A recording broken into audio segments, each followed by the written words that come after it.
नमस्कार दोस्तों, कैसे हैं? बढ़िया कर रहे हैं ना? तैयारी एकदम तैयारी तो आप पूरी ताकत से कर रहे होंगे, मुझे पता है। और मैं आपकी मदद जितनी कर पा रहा हूं वो अपने इस प्लेटफॉर्म के थ्रू कर रहा हूं। इस प्लेटफॉर्म के थ्रू आपको मैं चाहता हूं कि आप उसी तरह सेलेक्ट हो जाएं जिस तरह अभी तक हमारे पीजीटी टीजीटी में जो साथी सेलेक्ट हुए हैं। तो इसीलिए ये एक बेस्ट प्लेटफॉर्म है, आपको प्रॉपर नोट्स देता है। आप अपनी पढ़ाई बिल्कुल वैसे ही कर सकते हैं जैसे कि आप एक घर में रेगुलर क्लासेस में करते हैं। तो क्या होता है कि जैसे मान लीजिए रेगुलर क्लासेस में आपने देखा हो कि ऑनलाइन टीचिंग जब होती है तो अधिकतर आपको वन वे दे रहे हैं लोग, मींस आप उनसे क्वेश्चन पूछिए तो केवल आपको टाइप तो कर सकते हैं, आप क्वेश्चन पूछ नहीं सकते हैं। हमारी लाइव क्लासेस में आपको फुल फ्लैश क्वेश्चन पूछने की सुविधा मिलेगी।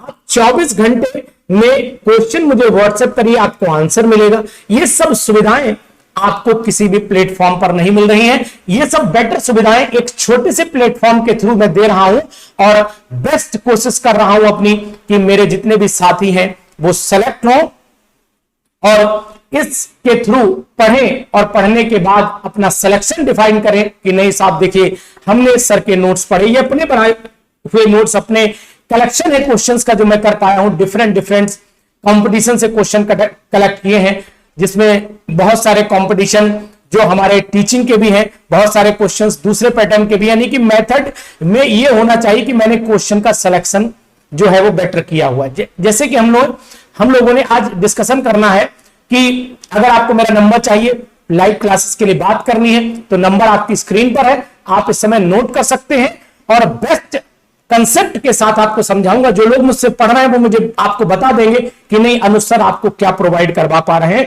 अनुज सर आपको वो मैटर दे पा रहे हैं कि नहीं दे पा रहे हैं जो पीजीटी के लिए जरूरत है। तो मैं आपको ईमानदारी से बताऊं, सिलेक्शन के लिए गाइड का होना बहुत जरूरी है। ये मैं कहना चाहूंगा कि Sachin Tendulkar is the best player, बहुत अच्छे क्रिकेटर है वो, लेकिन उसके बाद भी कोच की जरूरत पड़ती है। ऐसा नहीं है कि उनको कोच की जरूरत नहीं है। जब वो टीम में खेलेंगे तो इसका मतलब है कोच के निर्देश का पालन जरूर करेंगे। तो हर चीज की अपनी एक पोजीशन होती है। आप पढ़ने में कितने अच्छे हैं ये मैटर नहीं करता। आप पढ़ने में अच्छे होने के बावजूद सिलेक्शन क्यों नहीं ले पा रहे हैं ये मैटर करता है। क्यों? क्योंकि आप अपने आप को अच्छा जरूर है, लेकिन उस अच्छे को किस तरीके से, मुझे पता है आपकी लाइन लेंथ क्या होनी चाहिए, आपको किस लाइन लेंथ पे उतरना चाहिए, आप अपनी लाइन लेंथ में कितना बदलाव करें कि आपकी जो बेस्ट परफॉर्मेंस है वो टॉप पे पहुंच जाए। इस बेस्ट परफॉर्मेंस को मेंटेन करना है तो फिर आपको सलाह जरूर चाहिए। मैंने बोला है ना, दवाइयां आप भी खा लेंगे और वही दवाइयां डॉक्टर लिख देगा तो फायदा हो जाएगा। अंतर सिर्फ यह है कि वो शेड्यूल जानता है, वो टाइम जानता है, वो जानता है कि कितनी डोज देनी है। यही तो तरीका है, बाकी तो सब कुछ आप भी जानते हैं। केमिस्ट्री तो आप भी जानते हैं, केमिस्ट्री आपको नई नहीं बता दूंगा, लेकिन हां अगर आपको रोज प्रैक्टिस करा दूंगा तो डेफिनेट आप सेलेक्ट हो जाए। तो इस सीरीज को आप देखिए, आज बहुत अच्छे क्वेश्चंस आपके सामने हैं, आंसर के साथ में है। Which of the following configuration an atom has the lowest ionization enthalpy? आपको मैं बताना चाहूंगा कि लोएस्ट आयनाइजेशन एंथैल्पी का मतलब हुआ कि इसमें एनर्जी, भाई ये स्टेबल कॉन्फ़िगरेशन को गेन कर रहा है, ये स्टेबल कॉन्फ़िगरेशन को गेन किया बैठा हुआ है। जब ये स्टेबल कॉन्फ़िगरेशन को गेन किया हुआ बैठा है तो मतलब ये हुआ कि भाई यहां पर ज्यादा आईपी हो जाएगी, इसकी आईपी बहुत हो गई तो इसे कट कर देते हैं, आंसर लोएस्ट ढूंढना है।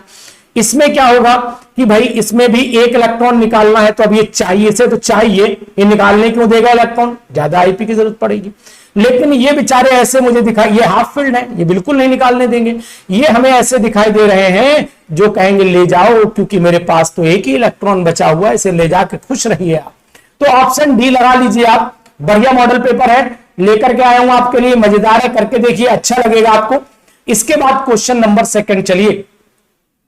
N element X has the following isotopic composition दे रखा है। एक्स की परसेंटेज 90 है, एक्स की परसेंटेज यहां 8.0, यहां पर कोई परसेंटेज 2, अब इनके आइसोटोप 200 199 वाले दे रखे, कुछ नहीं करना है जनाब, आपको इस वैल्यू से जो परसेंटेज है इसको मल्टीप्लाई कर लेना है। जैसे कि ये परसेंटेज का मतलब हुआ 200, ये वाला मास लिया, मल्टीप्लाइड बाय 90 अपॉन 100 प्लस ये ऐसे चलते रहिए 199 है ना, प्लस वो sorry multiply 8.0 divide by 100 and so on, plus क्या करना है 202 multiplied by 2.0 divide by 100, total कर लीजिए, जो आंसर आ जाए बता दीजिएगा। आंसर आपका आ रहा है इसमें, अब आपको बता दूं इसमें आंसर 199.96 मतलब 200 लगाया हुआ है, तो 200 आंसर आप इसमें टिक कर लीजिए। मेथड मैंने आपको बता दिया, एवरेज एटॉमिक मास का जो फार्मूला है वो आपको मैंने यहां पर समझा दिया, यानी कि मोलर मास इनटू जो परसेंटेज है उसको मल्टीप्लाई करते रहिए, आंसर आपका आ जाएगा। बहुत ही अच्छा क्वेश्चन है, ऐसे क्वेश्चन जरूर लगाइए। अब इसके बाद question number 9, concentrated aqueous sulphuric acid. Aqueous sulphuric acid जानते हैं ना, एक्वस सल्फ्यूरिक एसिड पानी मिला हुआ है जनाब, 98% H2SO4 बाय मास है, डेंसिटी ये दे रखी है, volume required to make the इतने मोलर एसिड। अरे इसमें क्या करना है, इसमें कुछ नहीं करना है। इसमें आपको सबसे पहले पता होना चाहिए कि फार्मूला M1V1 का रोल आएगा, M1V1 is equal to M2V2, ये फार्मूला लगाएंगे आप लोग। M1V1 is equal to M2V2 अगर आपको लगाना है तो मैं आपको बताऊं कि सबसे पहला काम है कि आपको M2 यानी कि अगर मैं ये कहूं आपको M2 दिया हुआ है, ये M2 कितना दिया है 1 लीटर, तो सॉरी वॉल्यूम कितना दिया है 1 लीटर, और आपका ये कितना है 0.1, तो 0.1 इज इक्वल टू, अब यहां पर डेंसिटी दे रखी ना, इससे पहले आप मोलरिटी निकालिए, है ना, कंसंट्रेटेड वॉल्यूम मोलरिटी निकालिए तो आपको V1 पता लगेगा। मैं आपको ये बताना चाहूंगा कि मोलरिटी आपको निकालनी है, परसेंटेज आपको दे रखी है, तो अब आप क्या करेंगे 98% का मतलब क्या हुआ, पहले तो मैं आपको ये समझा देता हूं, और 1.80 ग्राम दिया हुआ पर ml दिया है, पर ml डेंसिटी पर ml में है, ठीक है ना, ध्यान दीजिए। तो 1 लीटर में अगर होता, 1 लीटर में होता तो 1000 से मल्टीप्लाई कर लेते, यानी 1 लीटर में अगर इसे कन्वर्ट करें तो 1.80 ग्राम पर लीटर कन्वर्ट करना, ये ग्राम पर ml में है, ग्राम पर ml में है, इसे हम लोग 1800 1000 से गुणा करिए, एक जीरो और बढ़ जाएगा, है ना, यानी कि मल्टीप्लाई बाई 1000 करिए आप, तो यहां पर क्या होगा 3 यानी कि 1800 आ जाएगा आपका, ठीक है, आ गया, ये हो गया। अब इसमें क्या है 1 लीटर में कितना हुआ भाई, अब आपके पास 98% है तो पॉइंट यानी कि आपके पास 100 में कितना हुआ, 100 में हो गया 98%, यानी कि 100 कंटेंस, मैं ऐसे लिखूं 100 में कितना है 98, 1 में कितना होगा 98 अपॉन 100, 1000 में कितना होगा, लीटर में वही तो होगा ना, 1000 में कितना हो जाएगा, काट दीजिए आप, है ना, ये 91 ये हो गया।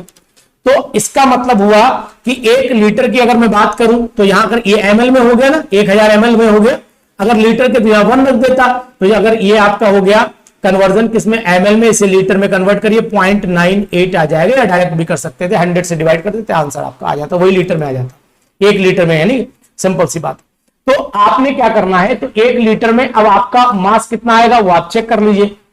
देखिए मोलरिटी इज इक्वल टू क्या होता है, molarity is equal to mass upon molar mass, तो ऐसा करिए मास को W लिख लीजिए, मास अपॉन मोलर मास हो गया, मास अपॉन मोलर मास हो गया, ऊपर मोलरिटी में 1000 से मल्टीप्लाई करना है, इनटू वॉल्यूम हो गया। अब आपको मोलरिटी मास कितना आ गया आपके सामने, मास निकाल लीजिए, कितना आया बताइए, मास बोलिए कितना आया, जल्दी बताइए आप फटाफट, यहां वैल्यू मास के रख ली, मोलर मास 98 पता है, 98 पता है आपको, ठीक है ना, वैल्यू पुट कर दीजिए, वैल्यू पुट करने के बाद आप फट से आंसर निकाल दीजिए, आपको आंसर मिल जाए, यानी M1 की वैल्यू यहां पुट कर दीजिएगा, आंसर कैलकुलेट कर दीजिएगा, जो भी आंसर आएगा वो आपके सामने होगा। आंसर फिलहाल इसका जो है वो A है, यानी कि 5.55 ml आ रहा है, सिंपल सी बात।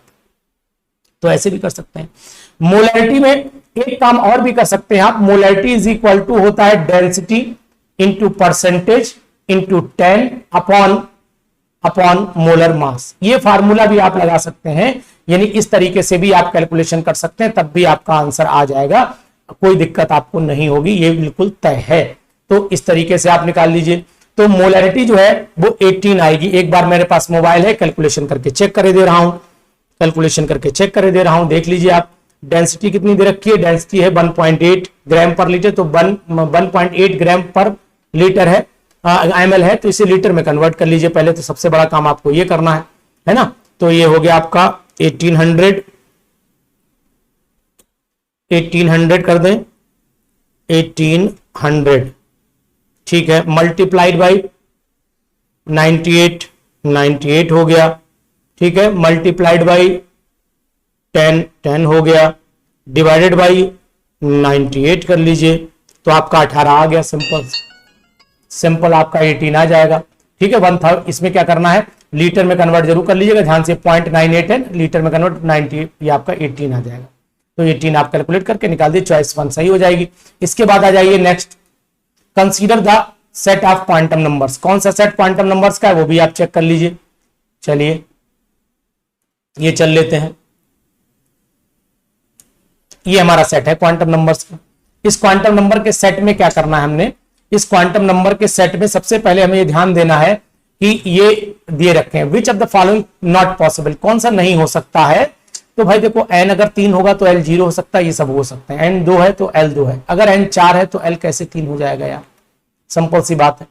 अगर मैं आपसे कहूं कि which of the following set of quantum number is not possible, तो एक तो ये पॉसिबल नहीं है, तय हो गया, ये पॉसिबल नहीं है, ठीक है ना, कंफर्म हो गया। दूसरा कौन सा नहीं, अगर n 4 है तो l की वैल्यू क्या होगी, 0 to n-1 होगी, नहीं तो ये तो n 0 to n-1 है, तो ये पॉसिबल हो जाएगा यार, ये तो पॉसिबल है, पॉसिबल है। अब और देख लेते हैं, ये -3 -2 ये पॉसिबल है, -1, अगर l 0 तो एक तो d नहीं पॉसिबल है। देखिए अगर n 1 है तो जैसे 1 है तो l 0 पॉसिबल है, लेकिन m नहीं पॉसिबल है क्योंकि m जो होता है वो l पे डिपेंड करता है, तो एक तो d नहीं पॉसिबल है, ठीक है, पक्का हो गया। उसके बाद d हो गया, और एक अगर ये है तो ये l 2 है तो ये पॉसिबल नहीं है, तो मतलब ये भी नहीं हो सकता, तो d और e होंगे, और d और e केवल दे रखे हैं आपके, d और e दो ऑप्शन है, केवल d e इनकरेक्ट है, तो इसका मतलब हुआ d और e इनकरेक्ट हुआ, तो d और e, तो d हो गया। b देख लीजिए, इसमें एक और ऑप्शन में b दे रखा है, तो b को देख होगा इसका ऑप्शन। बहुत ही अच्छे क्वेश्चन है, इनको जरूर लगाइए आप, ऐसे क्वेश्चन जो है वो आपको बहुत बेनिफिट देंगे। The number of the moles of KMnO4 that will be needed to react with 1 mole of the sulphide ion. तो मैं आपको रिएक्शंस दिखा रहा हूं यहां पर कि ये मैंने लिया KMnO4 और यहां पर SO3 हुआ, ये H पॉजिटिव है, ये SO4 हुआ। ये बहुत ही अच्छा क्वेश्चन है, यानी कि the number of the moles of KMnO4 that will be needed to react with 1 mole of the sulphide ion. कितने मोल चाहिए आपको, ये मैं आपको बताना चाहूंगा कि यहां पर आपको KMnO4 की रिएक्शन आनी चाहिए, रिएक्शन याद होनी चाहिए, और जब रिएक्शन याद होगी तो आप आसानी से निकाल लेंगे। लेकिन मैं आपको यहां तरीका ये बताऊंगा कि MnO4 नेगेटिव जब एसिडिक मीडियम में होता है तो हमेशा Mn डाई पॉजिटिव में कन्वर्ट होता है, सल्फाइड आयन सल्फेट आयन में कन्वर्ट होता है। तो कितने मोल चाहिए, इसको बैलेंसिंग कर लीजिएगा। 5 इसके चाहिए होंगे, जब इसके 5 मोल चाहिए होंगे तो सिंपल सी बात ये हुई कि इसके 2 मोल इसके 5 मोल को न्यूट्रलाइज कर देंगे। तो फिर ऑप्शन जो आपके सामने आना चाहिए वो ऑप्शन ये वाला आना चाहिए, ये वाला ऑप्शन आपके सामने जाना चाहिए। ये ऑप्शन है, ऐसे ऑप्शन लगे हुए हैं, ध्यान रखिएगा। तो यानी कि इसमें आप टिक कर लीजिएगा, इंपॉर्टेंट क्वेश्चन है, करिएगा जरूर। इसके बाद आ जाइए, in a first order reaction A K is the rate constant and the initial concentration of reaction A is 0.5 molar, then the life half life is, यार ये तो आप अपने आप कर सकते हो, लैम्डा, यानी कि in the first order reaction K is the rate constant, यानी K इज इक्वल टू 0.693, और यहां पर आपका T हाफ हो जाता है। The rate constant, initial concentration of the reactant, than half life. तो इनिशियल कंसंट्रेशन दे रखी है, तो इसका मतलब ये हुआ कि अब आपको करना क्या है कि आपको फार्मूला बिल्कुल इसी के टर्म में लगाना है, और जब आप इसी के टर्म में फार्मूला लगाएंगे तभी आसान बनेगा, क्योंकि ये इनिशियल कंसंट्रेशन पर डिपेंड, फर्स्ट ऑर्डर की जो रिएक्शन है वो इनिशियल कंसंट्रेशन पर डिपेंड नहीं करती है, इनिशियल कंसंट्रेशन पर डिपेंड नहीं करती है। जान लीजिए आप इस अच्छी बात को, है ना। यहां पर कहीं पर भी टर्म नहीं आता है, तो बहुत इंपॉर्टेंट क्वेश्चन हो जाता है आपके लिए ये कि इसका आंसर फिर क्या होगा। तो नहीं, नीचे मैं आपको दिखा रहा हूं, इसके और भी ऑप्शन आप देख लीजिए, ये वैल्यू दे रखी। तो अब आपको फार्मूला तो सिंपल से पता 0.693 अपॉन के हो गया है ना। इसको वैल्यू लगाइए और वैल्यू लगा के पुट कर दीजिए, तो इसका मतलब हुआ कि हमारे पास जो आंसर होगा जो एक्चुअल वैल्यू है वही रहेगी, दूसरी वैल्यू तो होने से रही, तो आपके सामने जो एक्चुअल वैल्यू है वही रह जाएगी कि ये 0.693 अपॉन टी हाफ यानी कि ln के ये वैल्यू आपकी रह जाएगी, log 2 रह जाएगा। अब आपको ये बता दूं इनिशियल कंसंट्रेशन कितनी भी हो इससे कोई मतलब है नहीं, तो एक बार समझा भी देता हूं आपको कि कहां पर हम लोग हैं। देखिए टी हाफ जो होता है, अभी मैंने लिखा t half is equal to 0.693 upon K हो गया। अब के इज इक्वल टू आपको पता है 2.303 अपॉन 2.303 अपॉन टी होता है, यहां ना टी होता है, यहां पर टी हो गया। और यहां पर आपको सिंपल सी बात यह है कि यहां पर हम लोग रख लेते हैं log initial concentration upon final concentration, तो फाइनल n/2 हो गई, ये से कर दी log 2 रह गया, तो log 2 ने वही नेचुरल लॉग के टर्म में रखोगे तो ये हम लोग नेचुरल लॉग मान लेते, टी हाफ के आ गया। तो सिंपल तरीका है, आप फर्स्ट ऑप्शन लगा लीजिएगा इसमें, ठीक है। बहुत बढ़िया क्वेश्चन है, लगाइए, अच्छे लगेंगे आपको। इसके बाद हम लोग बात कर लेते हैं the reaction of hydrogen and iodine monochloride gives H2 और ICl। इसकी जो रिएक्शन है वो क्या पॉसिबल है वो आपको बता रहा हूं, यानी कि ये रिएक्शन जो दे रखी है इसमें करना क्या, दिस रिएक्शन फर्स्ट ऑर्डर दे दिया, बता दिया, फॉलोइंग मैकेनिज्म, ये फॉलो कर रही है मैकेनिज्म। तो इस मैकेनिज्म में आपको which of the following mechanism can be consistent with the given information about the reaction, reaction के लिए कौन सी जो मैकेनिज्म है वो कंसिस्टेंट होगी, है ना, जो इंफॉर्मेशन आपको दे रखी है। तो उसके लिए मैं आपको बता देता हूं कि जो रेट लॉग होता है वो हमेशा स्लो स्टेप पर डिपेंड करता है। अब यहां पर स्टेप कौन सी स्लो है वो आपको पता कर लेनी। अगर स्टेप आपको पता लग जाएगी तो फिर आप आंसर इजीली निकाल लेंगे। तो इसका मतलब है कि हमें पता है कि जब ये टूटा H2 और ICl टूटा तो इसने रिएक्शन क्या ये बनाया, मैकेनिज्म में पहली स्टेप ये हुई H2 प्लस ICl एरो लगाया, HCl बनाया, HI बनाया, ये क्या लिखा है स्लो। तो मतलब तो यही हुआ ना कि स्लो स्टेप पे ही डिपेंड करता है। तो स्लो स्टेप आपके सामने भैया ये हो गई, ये स्लो स्टेप हो गई। तो फिर इसका मतलब मैं ऑप्शन क्या लगाऊं, मैं ऑप्शन ये लगाता हूं कि बी जो होगी वही इसी पे ही रेट ऑफ रिएक्शन डिपेंड करेगा। तो यानी कि बी ओनली मैं यहां पर लगा देता हूं। बढ़िया क्वेश्चन है, इनको लगाइए। द रेट लॉ, इस क्वेश्चन को करिएगा, स्क्रीनशॉट ले लीजिए, है ना। इसमें सॉरी ये if the 60% of first order, बहुत ही इंपॉर्टेंट अच्छा क्वेश्चन है। इसका जवाब आप लोग जो है वो मुझे भेजिएगा। किसमें भेजेंगे आप, इनबॉक्स में, कमेंट में। लॉग की वैल्यूज आपको दे रखी है, और लॉग की अगर आपको कोई भी वीडियो में दिक्कत लगती है तो फिर आप फटाक से जो है मुझे मैसेज कर दीजिए, मैं आपको लॉग भी समझा दूंगा, कोई दिक्कत नहीं है आपके लिए। ये क्वेश्चन जरा करके देखिए, आपको the equilibrium constant of the reaction, अरे यार इसमें तो के निकालना, तो delta G naught is equal to, पता है फार्मूला 2.303 nRT log Kc होता है। तो यहां पर आप log Kc की वैल्यू इक्विलिब्रियम कांस्टेंट निकालना है, Kc निकालना है, तो Kc आप निकाल सकते हैं। फार्मूले में वैल्यू पुट करिए, कैलकुलेशन कर लीजिए, स्क्रीनशॉट ले लीजिए, आपको पता लग जाएगा कि इसका आंसर क्या होगा। तो इसका आंसर चॉइस नंबर 1 को करेक्ट किया गया है। तो आप इसको एक बार टैली भी कर लीजिए, कैलकुलेशन आपके हाथ में, आप कैलकुलेशन करके चेक करिएगा। क्वेश्चन नंबर 10 पे आइए। 0.5 molar aqua solution of a weak acid HX is 20% ionized if KF of the water, ये आपका बहुत ही अच्छा क्वेश्चन है। Delta TF is equal to IKFM लगाया गया है, इसमें delta TF is equal to IKFM लगाया गया है इसमें। अब आपको वैल्यू सब पता है कौन सी कहां पर क्या है, इसमें कुछ आपको परेशान नहीं होना है। तो आप इजीली इसको लगा करके वैल्यू पुट कर दीजिएगा। जो वैल्यू आएगी लोअरिंग इन फ्रीजिंग पॉइंट, यानी कि डेल्टा TF की वैल्यू पूछ रहा है, सिंपल सा फार्मूला, वैल्यू पुट कर दीजिए, आंसर आपका आ जाएगा। यहां मुझे दिक्कत नहीं आएगी। ये क्वेश्चन बहुत ही इंपॉर्टेंट है भैया, आया हुआ क्वेश्चन है, इंपॉर्टेंट है जनाब, इसको आप जरूर लगा लीजिए, है ना, इसको आप जरूर लगा लीजिए। तो द इफिशियंसी, ये तो आपको पता ही रहना चाहिए कि हमारे लिए इसका आंसर क्या होना चाहिए। The efficiency of the fuel cell, ये मैं नहीं बताऊंगा, आप मुझे बता करके इनबॉक्स में कमेंट डालिएगा कि सर 11 का आंसर ये है। तो मैं देखता हूं कि भाई आपने आंसर लिखा है या नहीं लिखा हुआ है। ठीक है, मैं इसको आंसर को हटा देता हूं, दिखाऊंगा भी नहीं आपको आंसर। ठीक है ना, ये क्वेश्चन आ गया। देखिए कितने बढ़िया बढ़िया क्वेश्चंस हैं, आप मेरे साथ अगर रहेंगे आज आपको बहुत अच्छे अच्छे क्वेश्चंस की जानकारी मैं देता रहूंगा। और अपने लाइव क्लासेस के लिए फिर आपसे बता रहा हूं कि अगर आपको बेस्ट क्वेश्चन के साथ रहना है और सिलेक्शन के उस दायरे में पहुंचना है जहां वाकई में सिलेक्शन होता है, तो फिर मैं आपको बताऊंगा कि आखिरकार हम लोगों को क्या पढ़ना चाहिए। ये क्वेश्चन नंबर है, ये रिएक्शंस दे रखे हैं, रिएक्शन देख लीजिए, 4 रिएक्शन है। वाटर की एंथैल्पी ऑफ फॉर्मेशन निकालनी है।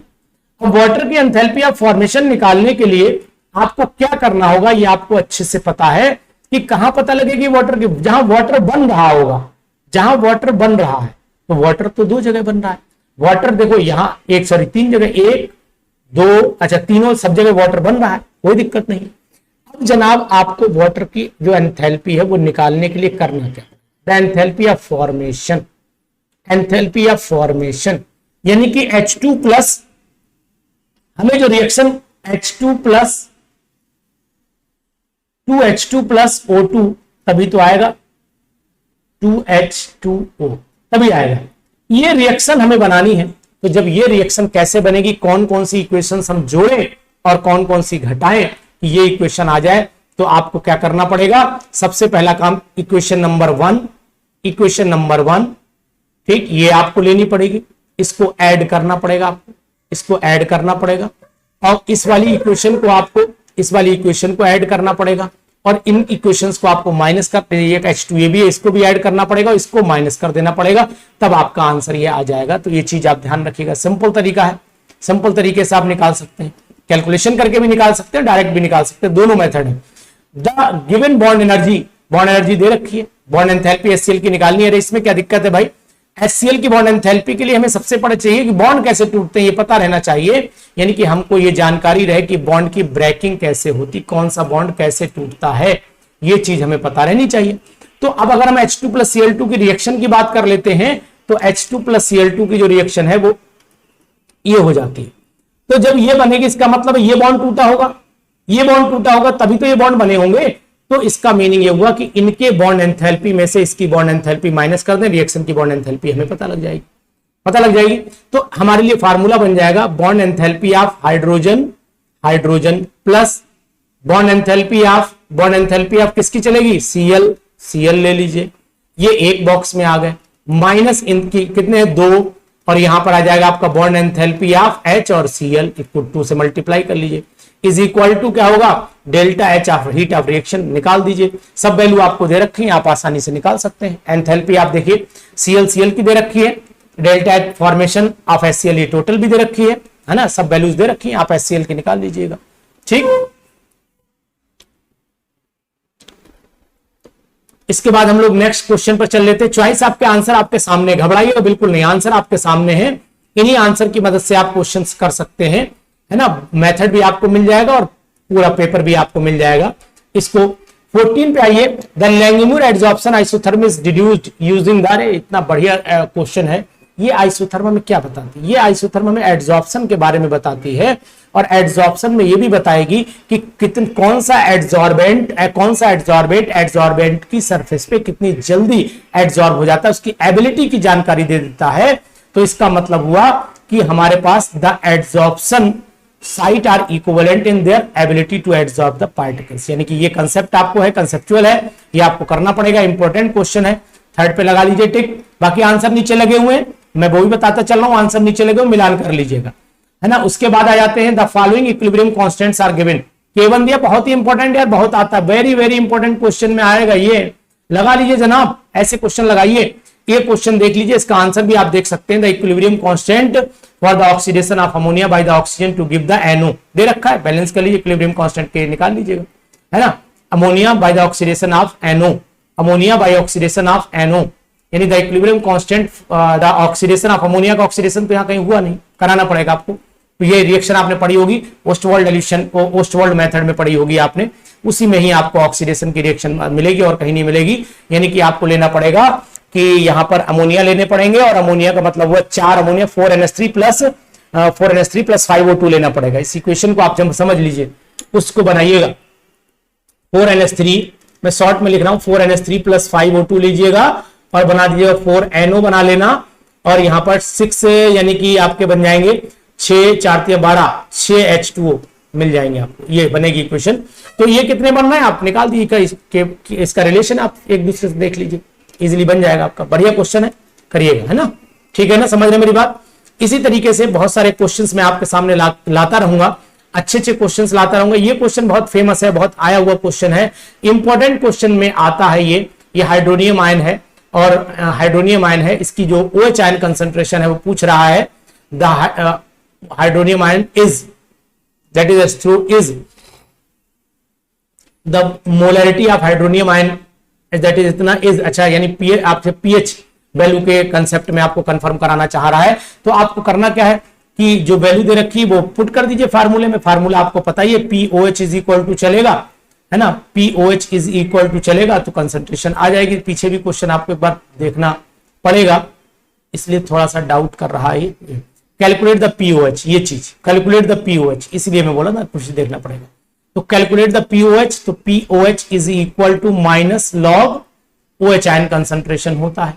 अब ये हाइड्रोनियम आयन दिया हुआ है तो पहले आप OH आयन कंसंट्रेशन निकालिए, तभी तो POH निकालेंगे। अब आप हाइड्रोनियम आयन कैसे निकालेंगे, तो H positive ion into OH negative ion is equal to 10⁻⁻14 होता है। अब आप OH ion is equal to 10⁻⁻14 divided by 10⁻, वही हाइड्रोजन आयन 10, तो यानी कि ऊपर गया 4 बचेगा, 4 आंसर आ जाएगा, सिंपल सी बात है ना, ये ऑप्शन सी आ जाएगा इसका। ठीक, कर लेंगे।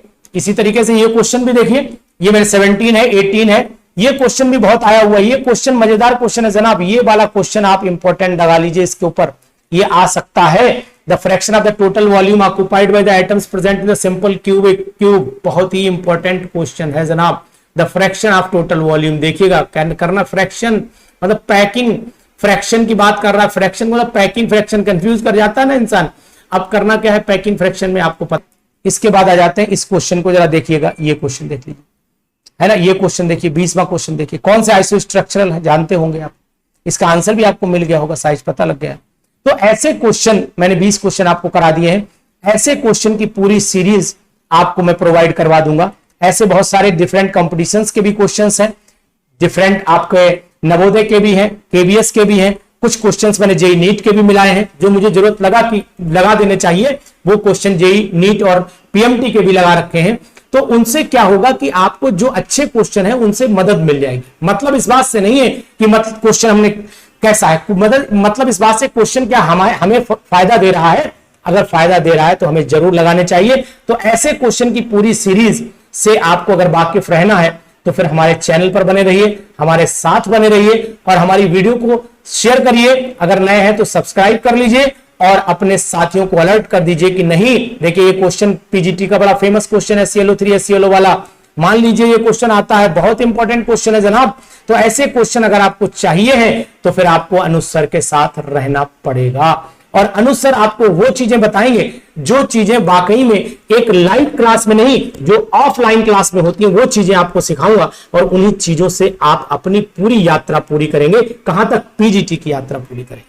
तो फिर आपको मैं मिलूंगा और आपकी यात्रा में आपका अनुसर आपके साथ में है और आपका सिलेक्शन मेरा है, एक मोटिव सिर्फ मेरा है, सिलेक्शन। जय हिंद।